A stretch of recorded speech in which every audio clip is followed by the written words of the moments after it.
మండల స్థాయి జిఎఫ్ఎల్ఎన్ పోటీ పరీక్షల్ని నిర్వహించి అందులో విజయం సాధించిన వారికి సర్టిఫికెట్లు అందజేయడంతో పాటు జిల్లా స్థాయికి కూడా పంపనున్నట్లు మండల విద్యాశాఖ అధికారులు కావడి వెంకటేశ్వర్లు బొర్ర వెంకటరత్నం తెలిపారు. మార్కాపురం జిల్లా కొమరలి ప్రభుత్వ ఉన్నత పాఠశాల మండల స్థాయిలో 1 నుండి 5వ తరగతి విద్యార్థులకు జిఎఫ్ఎల్ఎన్ పోటీ పరీక్షలు నిర్వహించారు. మండల విద్యాశాఖ అధికారులు కావడి వెంకటేశ్వర్లు బొర్ర వెంకటరత్నం ఆధ్వర్యంలో మండలంలోని ప్రభుత్వ ఎయిడెడ్ పాఠశాలకు చెందిన 15 మంది విద్యార్థులు ఈ పరీక్షలకు హాజరయ్యారు. ఈ విద్యార్థులు కాంప్లెక్స్ స్థాయి పరీక్షల్లో ఉత్తీర్ణులై మండల స్థాయికి ఎంపికయ్యారు. 70 రోజుల పాటు నిర్వహించిన జిఎఫ్ఎల్ఎస్ఎన్ కార్యక్రమం ద్వారా విద్యార్థులు చదవడం, రాయడం, అవగాహన సామర్థ్యాన్ని పెంపొందించడం లక్ష్యమని అధికారులు తెలిపారు. మండల స్థాయి అనంతరం జిల్లా స్థాయి పరీక్షలు నిర్వహించి ప్రతిభ కనబరిచిన విద్యార్థులకు సర్టిఫికెట్లు అందిస్తామని తెలిపారు.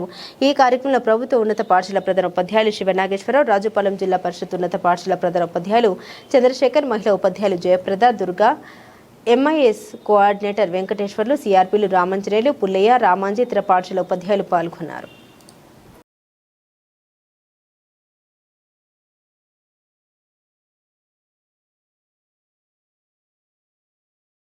ప్రాథమిక స్థాయిలో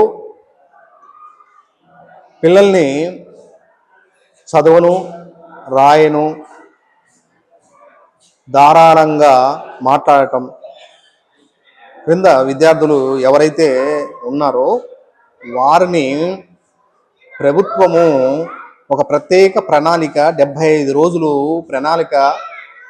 ఒక ప్రణాళికను తయారు చేసి ఈ 75 రోజులలో మార్నింగ్ సెక్షను పాఠ్యాంశాలు బోధించటం, ఈవినింగ్ మధ్యాహ్నం నుంచి 1:30 నుండి 3:30 వరకు ఎవరైతే చదవను రాదో వారిని గుర్తించి వారికి 1వ తరగతి 2వ తరగతులకు అక్షరాలు గుర్తించటము, చిన్న చిన్న పదాలు చదవటము చేయించటం. 2, 3, 4, 5 తరగతులకు సంబంధించి ఫౌండేషను పునాది వేయటం.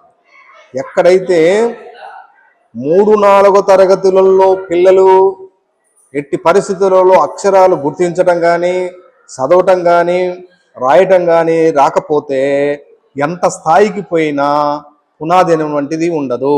అంటే ఇక్కడ 2వ తరగతి 3వ తరగతి చాలా ప్రధానమైనటువంటి స్టేజీ. విద్యార్థులు మెమరీ పవర్ ఎక్కువ. 2వ తరగతి 3వ తరగతిలో 4వ తరగతిలో మెమరీ పవర్ ఎక్కువ అన్నమాట పిల్లలు. అంటే అనుసరణ ఎక్కువ.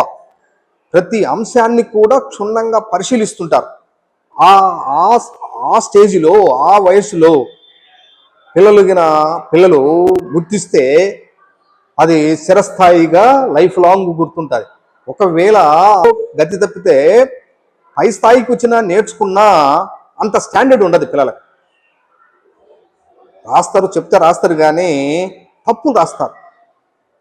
ముఖ్యంగా మన ఆంధ్రప్రదేశ్లో ప్రాథమిక స్థాయిలో ఉన్నటువంటిది మాతృ నుంచి, తల్లి నుంచి సంక్రమించిన తెలుగు భాష. తెలుగు స్పష్టంగా పిల్లలకి బాగా వచ్చినట్లయితే వారు ఏ అంశానైనా క్షుణ్ణంగా అర్థం చేసుకోవాలన్నటువంటి క్యాపబిలిటీ వస్తుంది.